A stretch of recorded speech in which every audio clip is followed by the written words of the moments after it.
A través de la Biblia, un análisis de la Biblia libro por libro que le ayudará a crecer espiritualmente. Estos estudios fueron diseñados por el Dr. J. Vernon McGee. Acompáñenos en este fascinante recorrido a través de la Biblia. La palabra de Dios.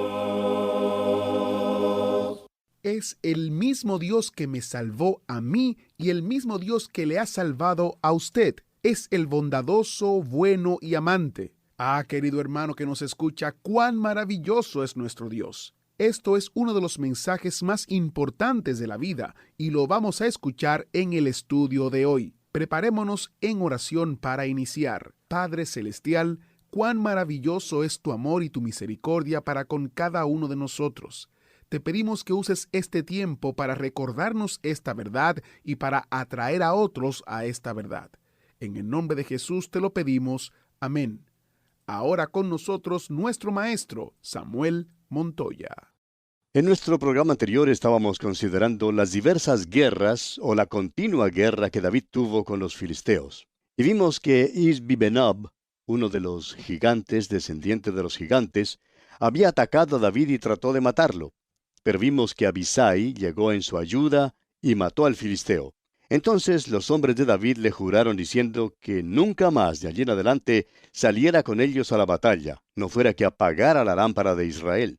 Ahora dijimos que David era un gran hombre y sus hombres sabían que no había quien tomara su lugar. David ahora es viejo y cuando sale a la batalla se da cuenta que no tiene el vigor que tenía antes. Se cansa con facilidad. Ahora eso fue una experiencia rara para David. Los líderes de Israel, pues, ven que David está ya demasiado viejo para ocuparse en la batalla y se lo dicen. Y le dicen que se le necesita más en casa que en el campo de batalla. Y entonces se desarrolla una gran batalla y Dios da la victoria a Israel. Ahora el capítulo 21 concluye diciéndonos que los 4 gigantes que se mencionan eran descendientes de los gigantes en Gad, los cuales fueron vencidos por David y sus siervos. Al final de nuestro programa anterior dijimos que el gigante del cual habla el versículo 22 es Goliat, a quien David venció cuando era joven. Usted recordará que cuando David salió a pelear contra Goliat llevaba consigo 5 piedras lisas. Ahora hemos oído decir que David creía que tal vez erraría la primera vez y que por eso llevaba consigo algunas piedras de reserva. Quienes enseñan la historia de esa manera dicen que la lección para nosotros es que nosotros también necesitamos una reserva. Pero permítanos decirle, amigo oyente, que David no llevaba reserva alguna. La evidencia de esto se encuentra aquí en el capítulo 21 de este segundo libro de Samuel. Goliat tenía 4 hijos, los cuales eran parte del ejército de los filisteos. Y David sabía que cuando matara al gigante, sus 4 hijos podrían salir para pelear contra él. Pues bien, David no mató a los 4 hijos de Goliat cuando mató a su padre, pero los mató más tarde, según vemos aquí en este versículo 22 del capítulo 21 del segundo libro de Samuel. Cuando David salió contra Goliat, sin embargo, David tenía 5 piedras, una para Goliat y una para cada uno de sus hijos. La idea de que David llevó las otras piedras como reserva es una equivocación, amigo oyente. David era mortalmente certero con su honda. Probablemente practicaba muchas horas al día. Creemos que le era posible tirar una piedra dentro del hueco de un árbol que ni siquiera era lo suficientemente grande como para que cupiera una ardilla. Pero así era de preciso y de certero David. Por tanto, Goliat y sus hijos ahora están muertos. Y una vez más vemos que Dios ha librado a David de sus enemigos. Y pasamos ahora sí al capítulo 22 de este segundo libro de Samuel. En este capítulo tenemos el canto de alabanza de David por la poderosa liberación de Dios y por sus muchas bendiciones. Ese es el cántico de liberación de David después que Dios lo ha librado de todos sus enemigos. Es casi idéntico con el Salmo 18. También es probable que en aquel entonces David escribiera el Salmo 23. Este es el canto que David entonó después que Dios lo libró de sus enemigos. No pensamos tratarlo en forma muy profunda ahora porque entraremos en más detalles cuando lleguemos al libro de los Salmos. Sin embargo, permítanos dirigir su atención hacia algunos de sus rasgos. Leamos el primer versículo de este capítulo 22 del segundo libro de Samuel. Habló David a Jehová las palabras de este cántico el día que Jehová le había librado de la mano de todos sus enemigos y de la mano de Saúl. Al parecer, este es un cántico que David escribió al final de su vida. reflexionó sobre su vida y pudo darse cuenta cómo la mano de Dios había obrado trayéndolo a su vejez. Creemos también que David escribió el Salmo 23 alrededor de este tiempo, porque en esta hora de su vida le fue posible decir: Jehová es mi pastor, nada me faltará. El apóstol Pablo, escribiendo su carta a los Filipenses, lo expresa de esta manera allá en el capítulo 1 de esta carta, versículo 6. Estando persuadido de esto, que el que comenzó en vosotros la buena obra, la perfeccionará hasta el día de Jesucristo. Amigo oyente, Dios le ha traído a usted hasta aquí ahora. No vaya a creer que ahora le va a desechar o le va a dejar solo. Y dice David aquí en los versículos 2 y 3 de este capítulo 22 del segundo libro de Samuel, dijo: Jehová es mi roca y mi fortaleza y mi libertador. Dios mío, fortaleza mía, en él confiaré. Mi escudo y el fuerte de mi salvación, mi alto refugio. Salvador mío, de violencia me libraste. Consideremos por unos momentos estas palabras, amigo oyente. Jehová es mi roca. Ahora, una roca es un lugar sobre el cual uno puede descansar. Y Cristo es la roca de nuestra salvación. Él es el fundamento. Descansamos sobre Él. Y mi fortaleza, dice David. Él es también nuestra protección en la vida. Y mi libertador, continúa diciendo David. Es decir, que nos libertará en la hora de la tentación. Dios mío, fortaleza mía, dice David. El Señor no es solamente la roca, sino también es nuestra fortaleza, es decir, nuestra fe. Él es el objeto de nuestra fe. En Él confiaré. Mi escudo, agrega David. Y esto quiere decir, amigo oyente, que Dios nos protege del enemigo. David dice también que Él es el fuerte de mi salvación. Es en Él en quien yo me apoyo para la salvación. Él es mi alto refugio. Allí es donde voy para mirar la tierra.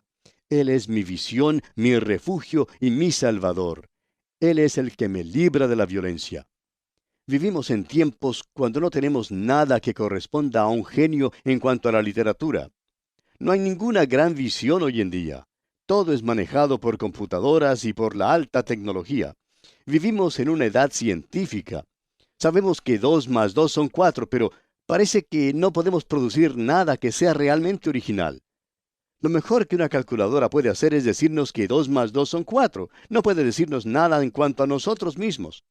Cuán monótona es la vida cuando Dios es excluido de ella. Y pasando ahora al versículo 36 de este capítulo 22 del segundo libro de Samuel, leemos lo que David dice: Me diste asimismo el escudo de tu salvación, y tu benignidad me ha engrandecido.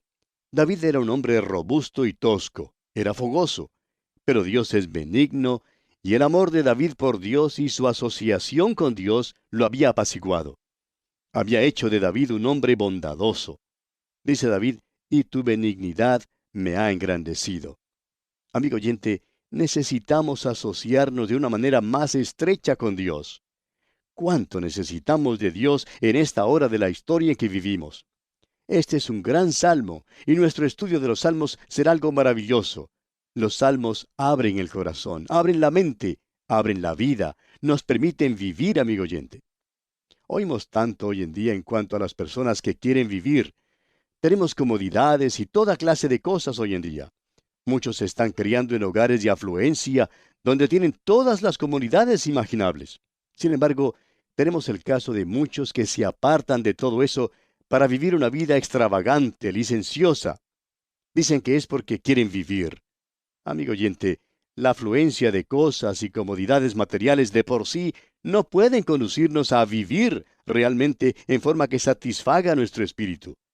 Pero por otra parte, tampoco lo puede hacer el simple hecho de apartarnos de todo vínculo con posesiones materiales.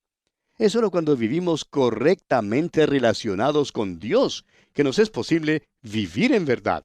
El capítulo 22 de este segundo libro de Samuel, que como dijimos es idéntico al Salmo 18, es un salmo glorioso, un salmo que David escribió al final de su vida al reflexionar sobre ella.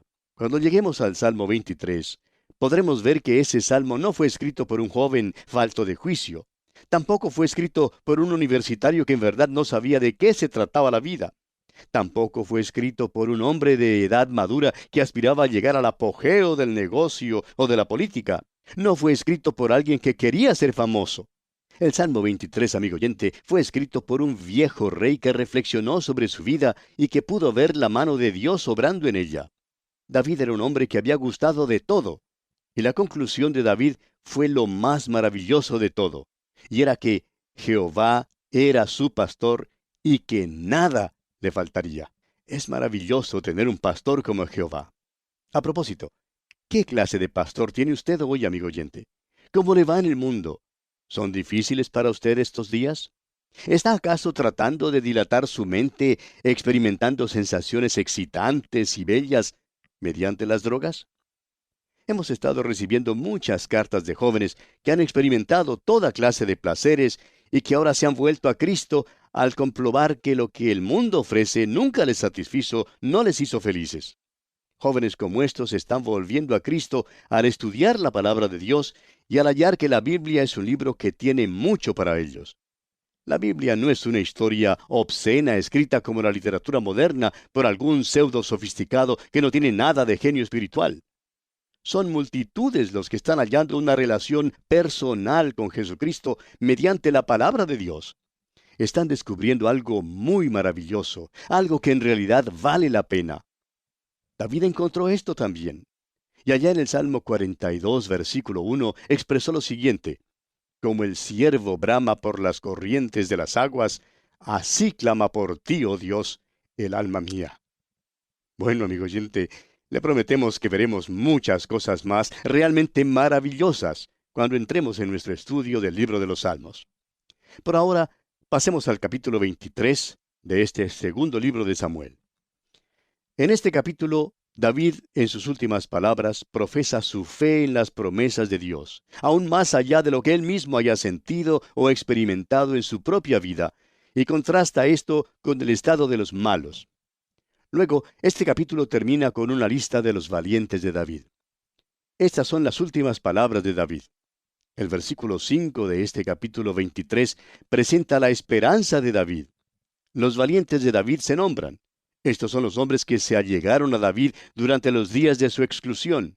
Hicieron hazañas para Dios e hicieron proezas valientes fuera del llamamiento de David. Hay una mancha en el escudo de armas de David, pues Urías Heteo era también uno de los valientes de David. Parece que nos entusiasmamos mucho con el capítulo 22 de este segundo libro de Samuel y con el Salmo 18. Es que simplemente nos sentimos conmovidos al pensar en los salmos.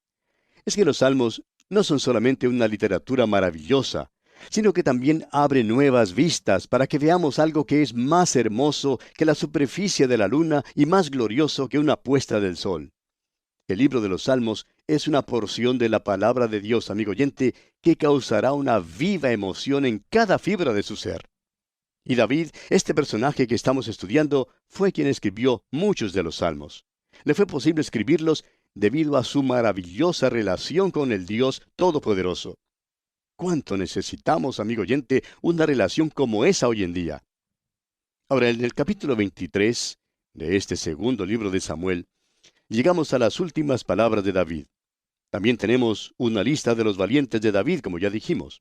No los consideramos a todos en detalle porque esta sección es repetida en el primer libro de Crónicas, donde se nos da más detalle en cuanto a estos hombres. Sin embargo, hay algunas cosas que deseamos considerar en este capítulo. Comencemos pues leyendo el primer versículo de este capítulo 23 del segundo libro de Samuel. Estas son las palabras postreras de David. Dijo David, hijo de Isaí, dijo aquel varón que fue levantado en alto, el ungido del Dios de Jacob, el dulce cantor de Israel. David era hijo de Isaí. Isaí era campesino en Belén. David nunca se avergonzó de serlo. Y Dios lo exaltó. Dios lo puso entre los grandes hombres del mundo. David fue el ungido del Dios de Jacob. El mismo Dios que tomó a aquel mañoso, consentidor Jacob y lo transformó en Israel, príncipe con Dios, es el mismo Dios que tomó a David y lo puso en el trono. Es el mismo Dios que me salvó a mí y el mismo Dios que le ha salvado a usted, amigo oyente. Él es el bondadoso, bueno y amante. Ah, hermano que nos escucha, cuán maravilloso es nuestro Dios. David también era el dulce cantor de Israel. Era músico, escribió música, tocaba música y amaba escuchar la música. El segundo libro de Samuel podría ser llamado la autobiografía de David. David era hijo de un campesino, pero fue exaltado para servir como rey sobre el pueblo de Dios. David fue el ungido del Dios de Jacob. Esto es maravilloso, porque el Dios de Jacob tomó a un hombre que no solamente era un hombre ordinario, sino un hombre que propendía a hacer maldad. Nunca lo desechó, pero lo hizo un santo perfecto de Dios. Y amigo oyente, Dios ha tenido que aguantar mucho más conmigo. Y tenemos la idea que también ha aguantado mucho de usted. Y sin embargo, nunca nos ha desechado y nunca nos desechará. Leamos ahora el versículo 2 de este capítulo 23 del segundo libro de Samuel. El Espíritu de Jehová ha hablado por mí, y su palabra ha estado en mi lengua. El Espíritu de Dios vino sobre David, y fue justamente por eso que David escribió los Salmos. El apóstol Pedro nos dice que así también fue como se escribió todo el Antiguo Testamento. Allá en la segunda carta del apóstol Pedro, capítulo 1, versículos 20 y 21, dice el apóstol: entendiendo primero esto, que ninguna profecía de la Escritura es de interpretación privada, porque nunca la profecía fue traída por voluntad humana, sino que los santos hombres de Dios hablaron siendo inspirados por el Espíritu Santo. Volviendo ahora al capítulo 23 del segundo libro de Samuel, leamos el versículo 3. El Dios de Israel ha dicho: me habló la roca de Israel. Habrá un justo que gobierne entre los hombres, que gobierne en el temor de Dios.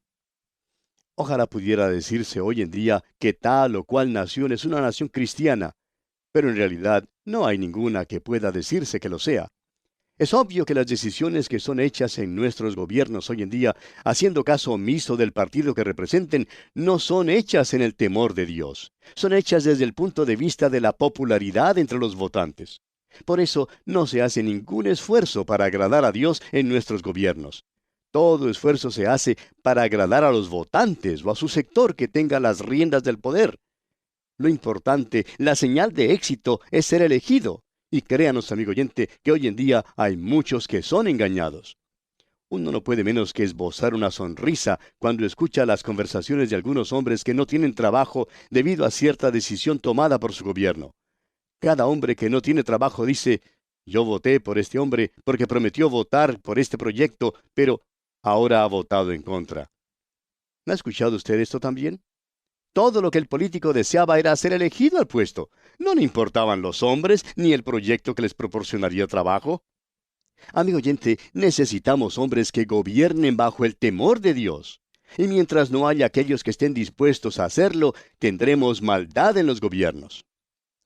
Leamos ahora el versículo 4 de este capítulo 23 del segundo libro de Samuel. Dice David: será como la luz de la mañana, como el resplandor del sol en una mañana sin nubes, como la lluvia que hace brotar la hierba de la tierra.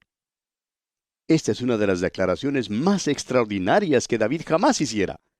Usted recordará que dijimos que el capítulo 7 de este segundo libro de Samuel era uno de los más grandes capítulos de la Biblia. En el capítulo 7, Dios hizo un pacto con David. El pacto de David, sobre el cual el futuro reino de Cristo iba a ser fundado, proveyó para David la promesa de posteridad en su casa, un trono real de autoridad, un reino en la tierra establecido para siempre. Dios prometió que el Mesías vendría del linaje de David. Es el mismo que le fue prometido a Eva en el huerto de Edén, el mismo que le fue prometido a Abraham, a Isaac y a Jacob. Él es aquel de quien Moisés habló. Josué también habló de él, y ahora encontramos que ha hecho un pacto con David. Y leemos en el versículo 5 de este capítulo 23 del segundo libro de Samuel, que dice David: no es así mi casa para con Dios. Sin embargo, Él ha hecho conmigo pacto perpetuo, ordenado en todas las cosas, y será guardado, aunque todavía no haga Él florecer toda mi salvación y mi deseo.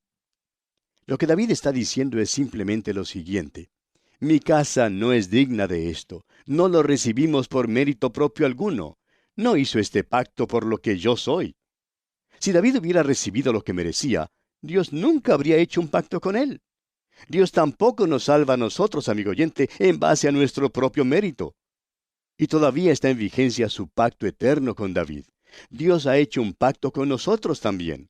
Allá en el capítulo 3 del Evangelio según San Juan, versículo 16, el Señor Jesucristo nos dice: Porque de tal manera amó Dios al mundo, que ha dado a su Hijo unigénito, para que todo aquel que en Él cree no se pierda, mas tenga vida eterna. Ahora, yo me apoyo en ese pacto. Dios ha hecho ese pacto. Yo nunca le pedí que lo hiciera.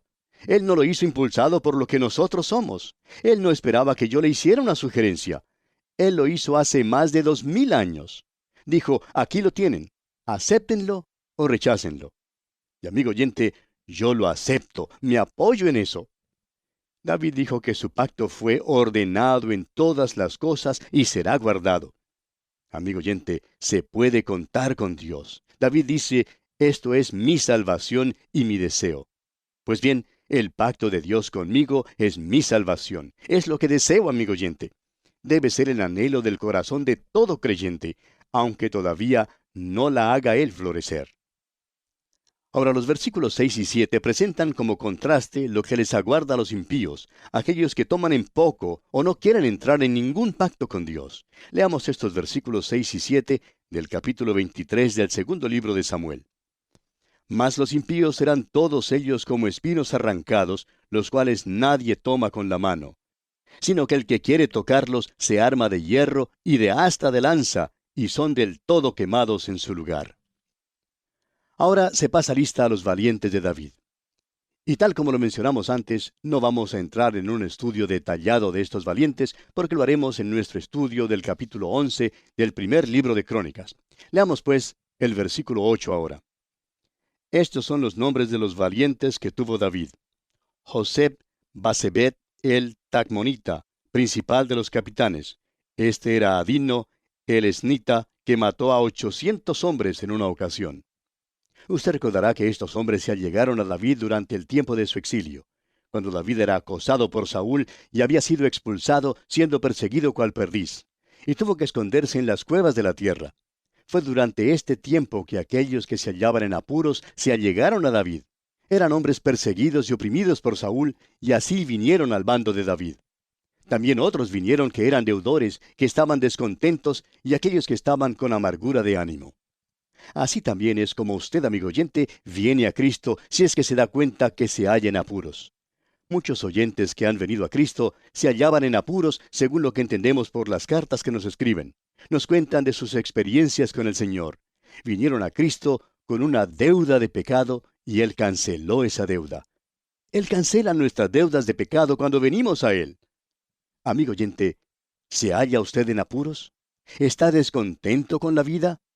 Ahora, si es que usted vive entregado a los placeres y se siente satisfecho con ellos, este mensaje no es para usted. Pero si se encuentra descontento en la profundidad de su alma y quiere ser salvo y tener comunión con Dios, entonces, amigo oyente, venga a Cristo. Él habrá de satisfacer su complejo de culpabilidad y le dará completa satisfacción en su vida. Acuda a Cristo ahora mismo y que Dios le ayude a hacerlo. ¿Fue de ayuda para usted el estudio de hoy? ¿Desea enviarnos algún comentario de lo que ha estado escuchando? Entonces escríbanos, no espere más. Nuestro correo electrónico es atv@transmundial.org. atv@transmundial.org. Si desea recibir las notas y bosquejos de lo que estamos estudiando, suscríbase gratis en nuestra página en internet a través de la Biblia.org/notas, a través de la Biblia.org/notas. Hemos llegado al final por el día de hoy. Díganos, ¿fue de ayuda para usted el estudio de hoy? ¿Desea enviarnos algún comentario acerca de lo que ha estado escuchando? Entonces escríbanos, no espere más. Si desea recibir las notas y bosquejos de lo que estamos estudiando, suscríbase gratis en nuestra página en internet a través de la Biblia.org/notas. A través de la Biblia.org/notas. Si desea escuchar nuevamente el programa o si se perdió alguno de ellos, visite a través de la Biblia.org. Repito, a través de la Biblia.org o escriba al correo electrónico atv@transmundial.org. atv@transmundial.org. a través de la Biblia.